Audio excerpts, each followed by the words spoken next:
오늘 함께 은혜 보신 말씀의 제목은 예수님은 누구신가입니다. 우리 예수님 믿기 때문에 사실 다 알고 있죠. 복음이라는 것은 이미 알고 있는 것을 전파하는 것이고, 또 우리가 입술로 고백할 때 그것이 우리의 삶에 나타나는 주신 줄을 믿습니다.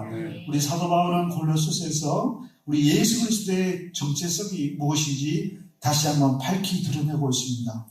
우리 사람들은 예수님의 그 모습만 보기 때문에 인간적인 것으로 판단하기 쉽습니다. 그러나 그 실상은 바로 창조주 하나님이십니다. 이것이 왜 골로새 성도들에게 중요했냐면은 영지주의자들이 골로새에 들어왔습니다. 그래서 예수님에 대해서 수고수고 다른 말을 하기 시작했습니다. 영지주의라는 것은 영자가 뭐냐면은 숨겨져 있다는 겁니다. 그래서 누구만, 자기들만 안다. 그래서 나의 말이 진리지 그냥 써있는 것은 아무것도 아니라는 이상한 그 동양 종교가 있었는데, 그것이 혼합되면서 아주 문제를 많이 일으켰습니다. 우리 안에도 이런 혼합주의가 들어오지 않고 오직 생명의 복음으로 말미암은 진리 가운데 다시 한번 우리 굳게 서기를 간절히 기도드립니다. 예수님은 성육신 하셔서 하나님의 연약한 모습으로 우리에게 겸손하게 오셨습니다. 그리고 삶 전체를 통하여서 우리의 스승이 되어주시고 본을 보여주시고 또 선한 목자가 되어주시며 치료자가 되시며 때로는 우리의 상담자가 되어주셨습니다. 어떻게 보시면 참 인간적이고 좋습니다. 그러나 다른 한편으로는 불완전해 보이기도 합니다. 그러나 절대 그것이 아닙니다. 그 안에는 하나님의 성령께서 임재하여 주시고 삼위일체 하나님의 한 위격인 예수님이 창조주로서 우뚝 서 계신 것을 믿습니다. 우리 첫째로 예수님은 하나님의 형상이시요 주권과 권세들과 만물의 창조주가 되십니다. 17절에 또한 그가 만물보다 먼저 계시고 만물이 그 안에 함께 서느니라. 예수님은 먼저 보이지 않는 하나님의 형상이십니다. 우리가 하나님 형상과 모형대로 지음을 받았잖아요. 예수님이 하나님 형상이십니다. 그러므로 우리는 예수님의 모양대로 지음을 받은 자입니다. 우리의 원래 원판이 예수님이시요 우리의 설계도가 바로 예수님이신 줄을 믿습니다. 예수님 뗄 수가 없습니다. 그래서 우리의 가장 아름다운 모습은 예수님의 모습이십니다. 우리 예수님은 영적인 존재이시면서 육적 존재이기도 하십니다. 왜냐하면 우리 성부와 성령 하나님은 우리의 육을 한 번 입으신 적이 없어요. 근데 예수님은 육을 한 번 입고 오셨습니다. 왜냐하면 그분 안에 설계도가 있기 때문에 오신 줄을 믿습니다. 그분은 하늘과 땅, 보이는 것과 보이지 않는 것들을 모든 것을 총괄하고 계십니다. 그래서 그리스 헬라 철학의 로고스, 플라톤 철학에서 나오는 모든 존재의 제일 원칙, 제일 근원, 이 로고스가 바로 예수이시다. 우리 요한복음에 딱 증거되고 있습니다. 말씀이시요 진리시셔서 예수님은 내가 곧 진리요 생명이라고 선포하여 주셨습니다. 만물이 그로 말미암아 지은 바 되었으니 지은 것이 하나도 그가 없이는 된 것이 없느니라. 그러므로 예수님 없으면 완전 무가 이루어집니다. 저는 또 다시 한번 이 말씀을 보면서 그 불교가 생각나더라고요. 불교의 가장 추구한 게 뭐냐? 무입니다. 무. 없어지는 거예요. 갑자기 생각나죠. 불교는 결국 예수님을 없애는 것인 거야. 이런 생각 확 들더라고요. 보니까요. 사단이 교묘하게 세속 종교에서 그 목적을 명시하고 있는 거 보면서 제가 소리를 확 쏟았습니다. 예수님 없으면 모든 창조의 세계가 갑자기 호련히 다 사라지게 되는 것입니다. 이 모든 날 마지막에는 아들을 통하여 우리에게 말씀하셨으니 그로 말미암아 모든 세계를 지었느니라. 그리고 시편에는 여호와의 말씀으로 하늘이 지은 되었으니 하늘까지도 우리 하나님의 여호와 말씀 누구십니까? 예수님이시죠. 예수님께서 하늘을 다 지으셨습니다. 그러니까 3층천이거든요. 1층천 우리 지구 대기권입니다. 2층천 우주, 3층천 우리 하나님의 천국이 3층천인데 이 모든 것을 우주와 지구와 천국까지 그 모든 것이 바로 예수님의 말씀으로 지어진 줄을 믿습니다. 우리 C.S. 루이스는 예수님은 단지 위대한 스승일 수가 없습니다. 그는 반드시 창조주이십니다. 어거스틴도 그리스도는 피조물 이전에 계셨으며 모든 피조물이 그로 말미암아 지은 것이 확실하다는 선포를 했습니다. 존 팔머 목사님도 우주는 하나님의 아들 예수 그리스도를 중심으로 설계되었다고 합니다. 설계되었다는 건요, 목적성이 그 안에 있다는 것입니다. 목적성이 있다는 것은 의미가 있다는 것입니다. 우리 창조주의 주권이 사랑이 그 안에 완전히 깃들어져 있다는 것을 의미합니다. 우리 진화론을 왜 철저하게 종교인간을 하냐면요, 진화론의 핵심이 뭐냐면 목적도 없고 의미도 없고 질서도 없다. 그것이 바로 진화론의 핵심이다. 근데 어때요? 지금 우리가 보는 것이요, 완벽한 세상이죠, 그죠? 진화는 거짓말 치는 겁니다. 근데 그 모든 것이 우연이 되었다. 완벽히 우연이 됐다? 그거는 있을 수 없는 일이거든요. 스스로가 나는 예수님을 부정한다고 말하고 있습니다. 우리 모든 것들은 완벽한 예수님이 설계하셨습니다.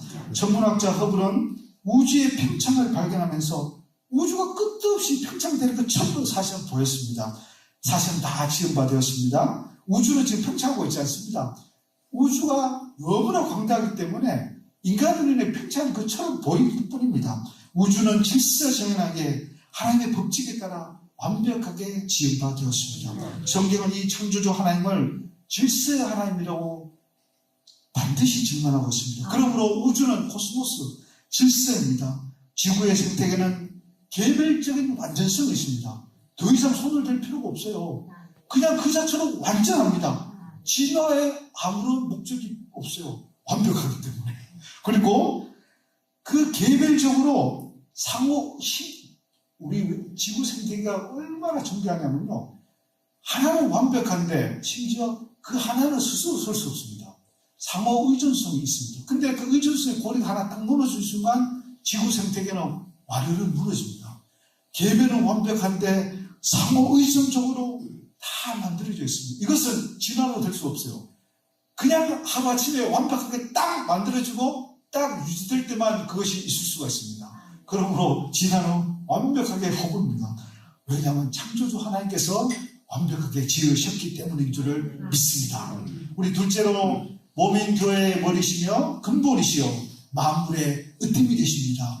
그는 몸인 교회의 머리시라 그가 근본이시여 죽은 자들 가운데서 먼저 나신 이시니 이는 친히 만물의 으뜸이 되려 하심이래요.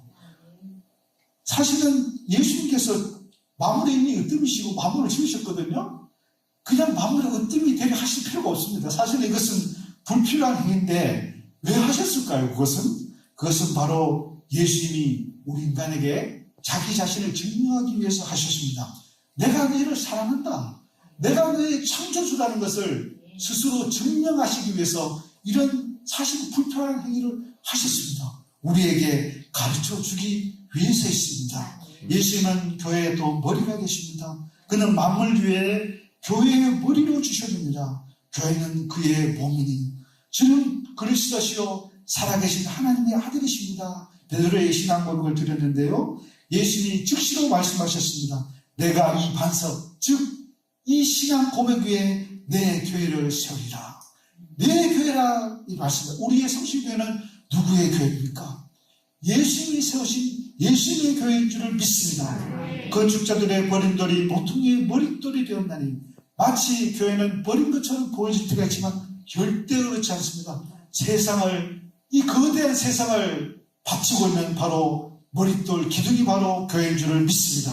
교회는 그리스도의 몸이니 머리 대신 주님과 떨어져서 결코 존재할 수가 없습니다. 그리스도 없는 교회는 존재할 수 없고 그리스도가 없는 복음은 완전히 힘을 잃게 됩니다. 로이드 존스 목사님도 교회는 모든 생명이 되신 그리스도 그 자체라고 했습니다. 그리스도 그 자체이기 때문에요, 교회를 공격하는 것은 곧 그리스도를 공격하는 것입니다. 사도 바울이 사실은 바울이 되기 전 사울이 교회를 막 공격했잖아요, 그죠? 그리고 담백성으로 가면서 말을 타고 가면서 그때 갑자기 빛 가운데서 예수님이 나타나셔서 빛으로 사도 바울을 딱 레이저로 쐈어요. 그래 말을 딱 떨어졌죠. 그리고 물이 가버렸어요. 주여 누구시옵니까? 예수님의 첫 번째 말씀이 내가 핍박하는 예수라 말씀하셨습니다. 나는 교회를 핍박한 적이 없습니다. 나는 당신을 알지도 못하고 핍박한 적도 없는데요. 교회를 핍박했잖아. 그것이 곧 나를 핍박하는 거야. 그러므로 절대 교회는 핍박의 대상이 될 수가 없습니다.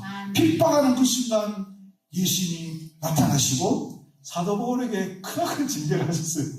사도 바울이 일평생 그 교회를 위해 살았습니다. 제가 저는 이걸 보면서 참 예수님 너무 하시네. 통렬하게 복수를 하셨습니다.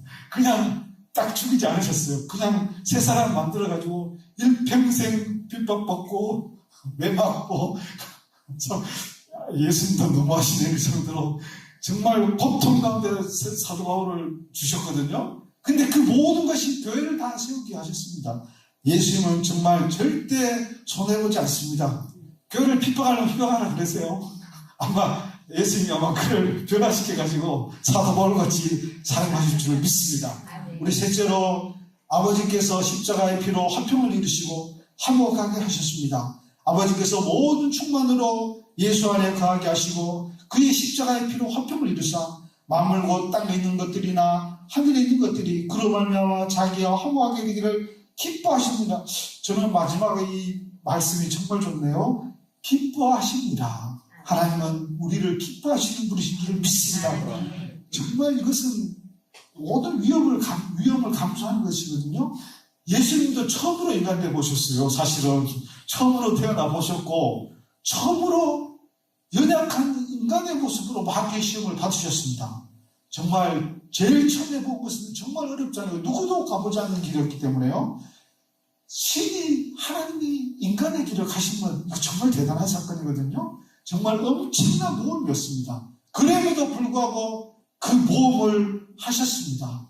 우리를 너무나 사랑하셨기 때문입니다. 그리고 정말 좋은 것은 뭐냐면요.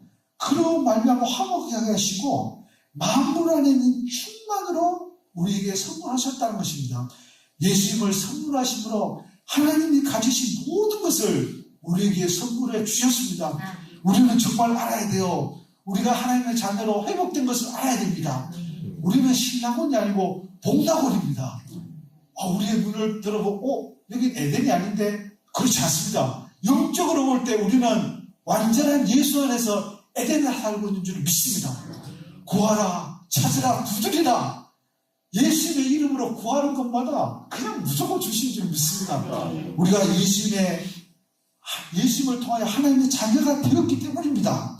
로마서에 그러므로 우리가 믿음으로 의롭다 하심을 받았으니 우리 주 예수 그리스도로 말미암아 화평을 누리자 말씀했습니다. 그러므로 그가 징계를 받음으로 우리가 평안을 누립니다. 내가 내게 평안을 끼치노니 내가 주는 평안은 세상과 같이 아니하로다.